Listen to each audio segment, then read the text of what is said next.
Bismillahirrahmanirrahim. Alhamdulillahirabbil alamin. Wassalatu wassalamu ala asyrofil mursalin wa ala alihi wasahbihi ajmain. Allahumma shalli ala Muhammad, Allahumma shalli Muhammad, Allahumma shalli ala Muhammad. Untuk geografi tingkatan 3 pada hari ini, Ustazah akan sambung lagi untuk sumber semula jadi di dunia. Okey, hari ini sambung subtopik kesan krisis sumber semula jadi di dunia. Okey, apa kesan bila sumber semula jadi ni menjadi isu dekat dunia ni? Okey, yang pertama politik. Kita tengok ekonomi dulu. Okey, ekonomi, pendapatan akan terjejas bila sumber semula jadi semakin sikit. Bila sumber semula jadi semakin sedikit, maka pendapatan negara akan terjejas lah. Okey. Seterusnya, kenaikan harga sumber. Okey, bila dia semakin sikit makin terhad dan harganya pun semakin tinggi. Kemudian peningkatan kos sara hidup. Ni antaranya lah, sebab dah tak ada sumber dah nak teroka. Maka semuanya kena dibuat semula. Dah kos sara hidup meningkat. Okey, seterusnya yang kedua. Itu antara kesannya lah. Yang kedua, dari segi ekonomi. Politik pula.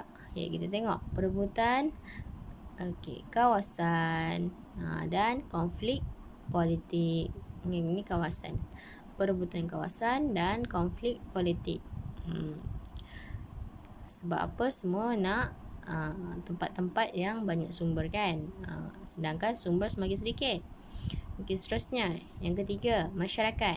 Peningkatan kadar kemiskinan. Sebab peningkatan kos sara hidup tadi kan. Jadi peningkatan kadar kemiskinan lah kesan dia. Sebab kos sara hidup dah meningkat. Mungkin ayam dah RM20 sekilo. Tu kan. Dan ramai orang tak mampu. Jadilah miskin. Allah, na'udzubillah min zalik.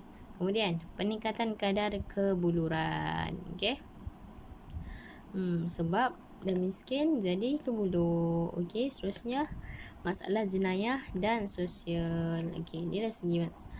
Sebab bila satu tempat tu dia hadapi kemiskinan, jadi orang tu akan buat apa saja untuk dapat duit apa semua kan. Jadi benda tu akan meningkatkan jenayah dan sosial. Okey, ni apabila sumber semula jadi tidak diurus dengan baik lah. Tapi setakat ni alhamdulillah negara kita masih dalam tahap yang baik. Okey. Dan sumber tu akan selalu diteroka. Okey. Makin lama makin habis. Makin tinggilah dia punya harga tu. Makin sedikit. Seterusnya yang keempat, alam sekitar. Kemerosotan kualiti alam sekitar. Sebab asyik diteroka je kan. Jadi merosot. Seterusnya, ketidakseimbangan alam sekitar dan ekosistem. Okey, alam sekitar tidak seimbang. Okey, pokok banyak ditebang, ekosistem pun rumah haiwan tu pun dah ditebang semua. Jadi tidak seimbang lah kat situ. Seterusnya, sumber semakin kekurangan sumber. Okey, dan seterusnya kemusnahan flora dan fauna.